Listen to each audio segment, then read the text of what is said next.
Drink het beer als het koud is, drink het beer als het koud is, drink het beer als het koud is, drink het koud, drink het koud.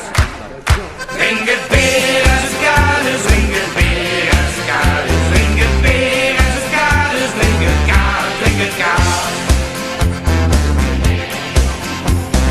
Tegen de hart in mijn pap, is aan hey kamerot. Hij dan die zuiver jongen, ja zuiver. Welkom hier op de Brandbierbrouwerij in Wielrie voor de 4e editie van het Carnavalsbeersteken. Neven mij een hele speciale gast, Prins Ger, de eerste van CS de Mierlitofielen uit Vakkenberg. Tevens collega van ons hier op de brouwerij. Nou, ik kom hier binnen om 1:06 en daar kreeg ze een geweldige ontvangst. Daar werd ze ontvangen in dit geval door mijn collega Odile. Die is prinses geworden van het brandbeersteken. We hebben een prachtige foto genomen, een mooie medaille omgehangen. En het vervolg wordt dat ik hier om 6:15 het beersteken moet metmaken met de prinses van de brouwerij. En als ze dan op de podium staat, dan is het natuurlijk toch fantastisch om dat met te maken. En zeker als dat met een collega is, dan is dat extra bijzonder.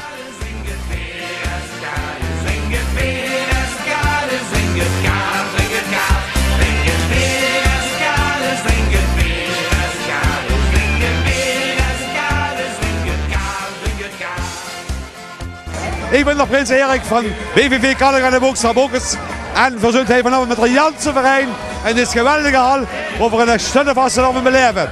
Niet alleen in Boekers bij onszelf, maar hij waar Limburg om en top is. Ik zou zeggen, en alaaf en allemaal, heel schöne dag.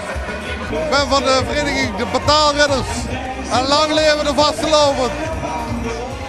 Ik ben de gemeenteprins van Gulpen-Witte van Ees, de 7e Eus. Ja, dat is hier gewoon een topfeest. Hij maakt voor immer spaß. Ja, de carnaval is al lang geopend, maar hij gaat het nog stonden door. Ik ben Prins Sven van de CV de Klutsclub bij Brunsum. Ja, en het is hier gewoon brandberen gezellig.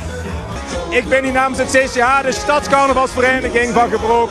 Het is een geweldige open met weterijen op het podium. Geniet van de Basselopen, maak er een fantastisch feest van. Wat een feest! De KV Burgerlust, die dit jaar 8 keer 11 jaar besteedt. 8 keer 11 jaar is net niks. De oudste vereniging van Kerkroo, Kerkroo West en Kerkroo Centrum.